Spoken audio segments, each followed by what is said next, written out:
On your marks. 1, 2, 3. My baby don't mess around because she loves me so, unless I know for sure.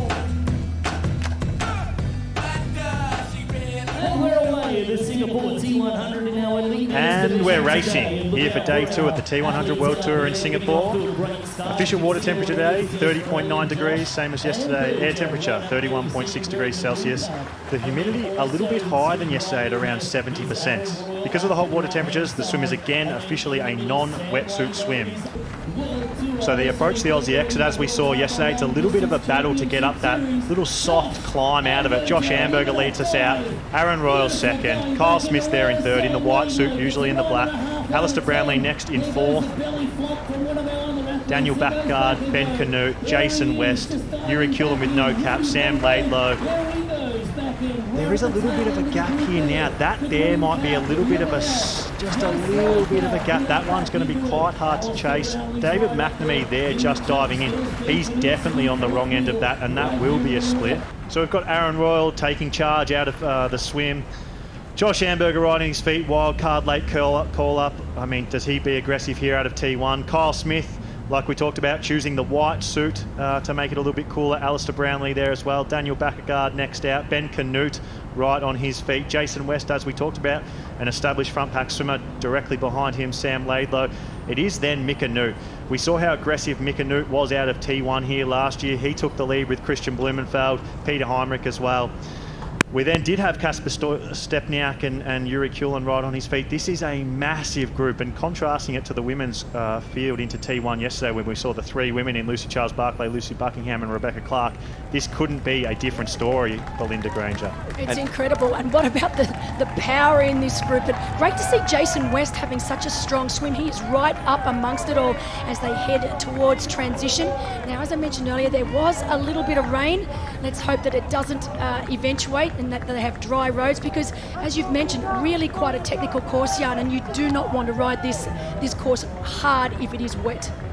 Well, that depends on who you are. I spoke to Alistair Brownlee, and he was begging for rain because he loves it. Alistair just throwing the bucket of ice over his head. He doesn't even bother being measured with it. He just takes the whole thing, throws it over his head. And we see Daniel Backgard shoving some ice down the front of his top, which is of course legal. The bottles are not legal, but ice is legal at these races. So there we are playing with the rules, because one is considered an aerodynamic flare and the other is considered for cooling. And Sam Laidlow making the pack. There you go, the mark of a champion. All right, get your stopwatches out. Sam Long has touched land. He likes to say he's got the strongest legs in triathlon. He made that claim true in Miami. Show us what you got. Really difficult position for Sam Long, but as we've mentioned, it's something that he is very, very accustomed to. It's not a pretty sight running into transition and seeing your bike is the only one that's left. And the good thing about Sam is he's not going to panic. He knows this is his role. He relishes it. He loves it. And that's important. You know, that's kind of, there we go. He does the same as Alistair Brownlee. Not a measured effort. It's the whole bucket of ice. I hope someone refills it for him by the time he gets back here in 80 kilometers. Well, you know, the advantage that these men have, Jan, is that they were able to sit at home in their air-conditioned rooms yesterday and watch the women race. And they saw just how much these women were suffering. And so it's good on them. They know exactly what they need to do to try and limit that amount of pain. Now he's giving the thumbs up, and he's come out of the water almost 4 minutes down, but we have heard that he's been given a 30-second penalty because he's misplaced some swim equipment. It has not made its way into the box. So Sam Long is going to have to serve a 30-second penalty on top of his 4-minute deficit he had into T1. I reckon he probably had it in his box, and then when he emptied the box over his head, his swim equipment fell back out. And taking the lead, look at that. Yes, that's what we want to see. Using the corners smart. I was for a second there worried that he was going to pull the anchors, pull the brakes, and sit what is very difficult. But, you know, I know from Kyle he was definitely waiting to get a good opportunity to settle into his pace. You know, Kyle is somebody who, along with Alistair Brownlee, likes to show some heroics on the bike. He is capable of them. He is a very, very powerful cyclist. Yuri Kulin sitting on the front, and it looks like he's got a little bit of a gap here. I think he's just riding firm, but you know, I think he's probably got a few words of himself to take us into his thoughts. This will be interesting. Does Sam Long go past Fred Funk and just blow past him, or can Fred Funk sit on his wheel? This seems like quite an awkward position here for Fred Funk. A lot of us would have seen the deficit he had out of T1 and thought, okay, he'll just ride across to that front group, but doesn't seem to be happening. He does seem to be going a little bit backwards, and Sam Long has got right up to him now. So a big moment in Fred Funk's race. Can he sit on him? Can Look Sam at that. Long take him He's to the front? not even attempting to. Look at the difference in their cadence. You can see that Sam Long is really attacking this climb up over the bridge here, while Frederick Funk sitting down in the saddle, low cadence, not really looking like he's pushing the pedals at all. Eyes on Alistair Brownlee here as he does try to make his charge across to Yuri Kulin. And then we got to dinner and I said, how many calories have you eaten today? As he decides to finally make the pass here on Alistair Brownlee after sitting in and taking on some calories like we're talking about. I said, how many calories have you eaten today? And he goes, 7 to 10,000, just like every day. So, yeah, Patient X, as we call him, has got a big belly and he loves food. Well, it's fantastic because he's going to need that energy as him and Carl Smith both come around Alistair Brownlee. I think Alistair, quite frankly, you would have seen that he's not making that much of a dent in terms of the overall lead, and he's probably taken the tactical decision to wait for at least two other riders to try and close this gap. As we can see, Sam Long doing what Sam Long does best, just starting to overtake. That's Daniel Beckergaard that he is now overtaking. Have a little chat to each other as they go back. You can see the shake of the head from Daniel Beckergaard. I'm sure that means he just isn't feeling it today. Sam Long, on the other hand, looks fantastic as he continues to climb. Little smile over his Little shoulder. smile, that's right. I mean, this is exactly what Sam Long does best. You can see, and what a great feeling, what a great position for Sam to be in. You can see more and more of the men up front. He's just plucking them off one by one. Carl Smith, one of the strongest cyclists in the game.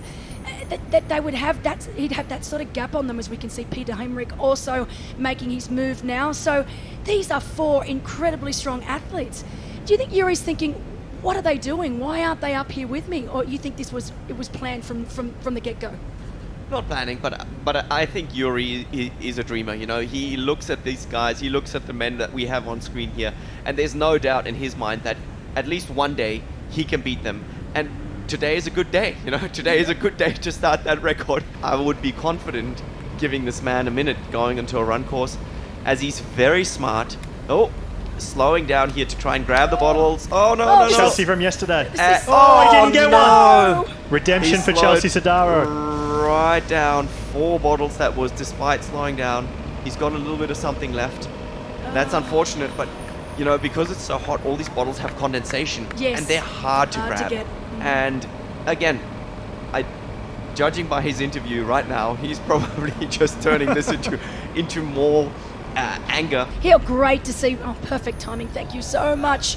And not looking like he is struggling at all as he goes straight past Jason West. So earlier reports were that he was suffering from some stomach cramps, but there are no stomach cramps to be seen right now. That is incredible riding, and this is the Sam Long that we know and love. Stretch into T2 to take on some extra fueling and hydration. A really smart idea from Yuri Kulin, and he's choosing to sacrifice maybe a second or two of speed to prioritise his fueling and hydration. And did you see then taking the shoes off early, so getting those ready, so really thinking really wisely, making sure the shoes are loose so he can take them off. You can see now, feet on top. Jan, you talked about Lucy Charles' transition yesterday. How does Yuri Kulin look? That was perfect. Ooh, that was looking very smooth. He was prepared. He would be relishing in the fact that he's off by himself. And he actually looks very smooth. He looks like he's in control. He's very coordinated. Yep, that's another sign, you know, that you get your bike wrapped without any problems. He's putting on the socks here, which you really want to do in these conditions. Make sure you don't blister, which you would pay for on the last kilometers of the run. But this is actually his discipline. You know, this is where he was expecting to shine, and he is out in the front. He looks good. He looks determined. Great. And he has got a tailwind with him right now, mentally as well, being off the front. Great work. I can only tip my hat as he takes off. Here we go. That chase group is in. We've got Mika Newt, Kyle Smith, Alistair Brownlee. Casper Stepniak, then yep. Peter Heinrich. Jan, talk Right us on through the their T2s again. You're the T2 wizard. All right, here we go. Looks like everybody is off to a smooth transition. Oh, Alistair Brownlee having a little bit of a fumble. Oh, He's dropped something. somebody has dropped something. That's Kasper Stepniak. That's Kasper Stepniak. Mika Noot, as I mentioned earlier, he was the only one riding with socks, which is why he's got a significantly faster transition right now. Everybody else would have to put on socks. Oh, no, Alistair found more ice. He's gone back to the bar. As Mika Noot is already heading out, Alistair's cooling is still cooling down. Oh, he looks a little tender, those steps. A little gingerly, but hey, maybe he's doing this on purpose. Into a turnaround. And ladies and gentlemen, please start your stopwatches. He has a bet, 3 minutes 40. He's not allowed to run any faster, otherwise he's buying beers for the British team. That was their way of trying to motivate him to pace this race a little bit better. 6 kilometre loops as we can see Sam Long now coming into transition. What a ride from this man. So Sam Long enters transition here. We know he has a 30-second penalty to serve. I am not sure whether he's being told that he even has that 30-second penalty here. A very clean dismount. Jan Frodeno, Lucy Charles-Barclay needs to go and watch that. That was as smooth as it gets. We now need to keep our eyes on Sam Long. Will he be told about this penalty? When will he take it? I'm not sure it's being enforced because there's no one, there is no timer, so we know if he would have to serve it, that would be a buzzer. Maybe this decision has been overturned, but I like the fact he was already pushing into transition. He's choosing socks. not to put on socks. Oh, that's going to be Every brutal. second counts, but he's an experienced racer. He knows, and if anybody has got tough feet, then it would probably be Sam Long, who's one of the most experienced racers, at least what this season goes. That stride looks good. No 30-second penalty clearly though, Jan. Nope. So he doesn't get a free arrest, but I don't think he wants it at the moment. He'll be happy with what he's got. All right, so he's got to get a foot down before the red line. And, oh no, don't. Oh my. Oh. But is his foot on the line? Oh, wow. The big question, Jan, is whether he can hold on to it for the rest of the run. We're 5 kilometres in. We've got only a touch over 12 kilometres left. At this stage, this is the performance of Yuri Kulin's life. Can he hold on as we touch back here, base with Mika Noot, Alistair Brownlee and Kyle Smith? Kyle Smith, he had taken control of this group, but now Mika Noot has taken over and Alistair Brownlee has come back. We have had it confirmed. Alistair Brownlee has been given a penalty for his dismount a little over the line into T2, so that's 30 seconds Alistair has to serve. Jan, you've raced Alistair Brownlee as much as almost anyone in the world. Tell me how he looks right now. Oh, he's doing his penalty. And this is actually, again, it's 30 seconds. 30 seconds is not the end of the world. He's angry right now. But Alistair, if there's ever anybody who can turn anger into speed, that's Alistair. And he can use this time just to get his heart rate down a little bit. Stand there, he's got his arms crossed over, body language is not happy. And that's what it takes. You know, he's going to get fired up, he's going to get angry, but he does have a little bit of extra oxygen in the tank. I mean, sad to see because, you know, we're talking about centimeters here. He missed centimeters getting into T2. And Sam Long is going to make this pass on Alistair Brownlee to get into 5th place right now. Jan, you said that it would take something quite exceptional for him to get onto the podium. He is the fastest runner on course. Over the first 7 kilometres, he's taken over 30 seconds into even Yuri Kulin. So he is quite substantially the fastest runner out on course. Now, whether he can make his way up to Yuri Kulin or not with only about 10 kilometres to left, that's another question. But a podium for Sam Long definitely looks like it's on the cards here today. Yeah, even with that 30-second penalty, it looks like that's well within the possibilities. And he's left Alistair in the dust right here. Wow. I mean, he is absolutely charging along. And once again, I am left eating my words. Alistair, as we see him gingerly walking off, that actually doesn't look good. That looks... Oh, that looks bad. I don't know, a cramp maybe, trying to walk it off, but... Oh... We know he's had a history of Achilles and calf issues, Jan, and it does look lower in there. Yep, that's the right calf, Achilles.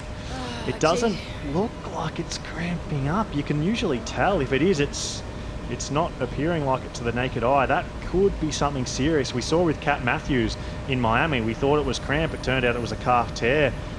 We hope we're not seeing that again. And she tried to jog it off, which Alistair is not doing. He's got a lot of experience with these injuries. Oh, that is That's tough to see. And in complete contrast to Alistair, Sam Long here, he's made his way up into fourth with that overtake of Kyle Smith, and just like he did with Alistair, he's left Kyle Smith in the dust. Sam Long compared to Alistair Brownlee could not be a bigger contrast in run performances here on the Marina Bay. Sam Long just biding his time. I think he's just waiting to pounce. Yep, and you can see now, just had a little bit of a breather while he sat on the back of Peter. And he's like, get out of my way, you're right to the motor, you're going too slow, buddy, get out of my way. This is quite sad to see as Alistair Brownlee's day sort of went from bad to worse with a great bike, great swim, was in a good position, got that penalty, and now we see him here sitting quite casually on the edge of the Marina Bay. I guess waiting for someone to pick him up, or maybe he's just going to sit there and watch the end of the race and see who wins, Yuri Kulan or Sam Long. So pretty close seat to watch it. Not a bad place. He's out, so he's now walking off the course. That's his increased age. Partner Ruth Astle there to help him. Yeah, and I agree with you. I think he's in a really bad way. You can see he's limping, so his calf is very sore. It's not just a cramp here. He's definitely done something, probably a little partial tear. Kyle Smith on screen now. He is really sucking in the big ones. Look at that. He is hurting. We saw earlier Mika Newt also starting to shake out the arms. The only two on course really looking good right now is this man on screen, Yuri Kulan. We're getting a slow motion footage of Sam Long here. We think he's just been informed for the first time today that he does have a penalty into transition. 30 seconds, again, just to remind you, it was because his swim gear left his swim box. He's pointing to the transition zone right now. He's asking, where do I take my penalty? He's about to find out. He's just asked Magnus Ditlev here, Miami champion, and Casper, who is Magnus's close friend and training partner, where do I take this penalty? We're about to see him now. This penalty box is going to approach him just on his right, and we're going to see that, yes, his name is on the board. He sees it, he looks down, he touches it. 30 seconds he's just been told. The stopwatch is in front of his face. Now is a really important time for Sam Long. He needs to calm himself down. You're seeing that he's taking on some nutrition, shaking out his legs. And we've now got eyes on the transition box for Sam out of the swim. That swim skin that you see, it needs to be in the swim box. It's not. It's outside of the swim box. It is that swim skin which is the cause of his 30-second penalty. And honestly, there he goes. And Jan, what would it feel like to see two runners, two athletes that he worked so hard to run down, have overtaken him again? What's the plan? Just go straight back out and retake them? Well, there are two things happening here. So Peter Heimrich has actually moved into second place right here, which we hadn't seen before. But I don't think Sam's worried about these two guys. He had his eyes on the prize, and all he wanted to do is see Yuri Kulan's heels, which no one has done yet today. But he bolts right past Peter Heimrich again, and he's going to continue to make up time. For him, it was a 30-second rest that he didn't want to take.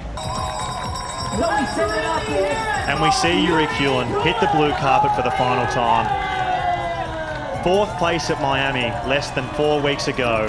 An underdog to many, but in Yuri Kulan's eyes, he came here to win, and win he has. The most impressive performance in Yuri Kulan's young career. He crosses the line. He has won the T100 Singapore, the biggest win of his career. He collapses. I can't believe it. He told us all, though, this is no surprise to him. I don't think he can believe it either, Jack. This is incredible, and what a performance. Honestly, I'm actually speechless, and anyone that knows me, that doesn't happen very often. Absolutely incredible. And you look at him, look at that face. He has given it absolutely everything that he had today. Unbelievable performance. I cannot wait to see him later on, and because I know he is going to be absolutely over the moon. Let's not put a dampener on second place.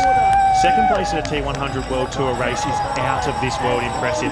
And you see Sam Long celebrating because he knows how massive second place at a race like this is. He also knows that this second place, it takes him to the top of the T100 leaderboard. He is now the T100 World Tour leader. Second place at Miami and second place here 1 month later in Singapore. Sam Long, the most consistent bike runner in the sport. Do you think he's happy? I think he's happy. Slam dunk over the finish line. Sam Long, the fastest bike runner in the T100 World Tour. Once he gets that swim, watch out, world. It has not disappointed us. Here we go. He was second last year here in Singapore. He's going to be third today. Peter Heimrich from Belgium. high-fiving the crowd as he hits the blue carpet, takes that last little look behind just to make sure he's got that third place secured. But another very, very strong performance from Peter. The Singapore specialist, Peter Hemrich, second here last year, like Belinda Granger told you. Third today. This course is a special, special pace for Peter Hemrich. He's done it again. The course that resurrected his career in 2023. And look, it might have done it again here in 2024. An amazing performance from all three men on the podium. Yuri Kulin, an out-of-this-world victory. Sam Long, the most impressive bike run combination yet again. And Peter Hemrich, the Singapore specialist. I can't believe how much Sam Long was talking just then. You wouldn't think he's just finished a race.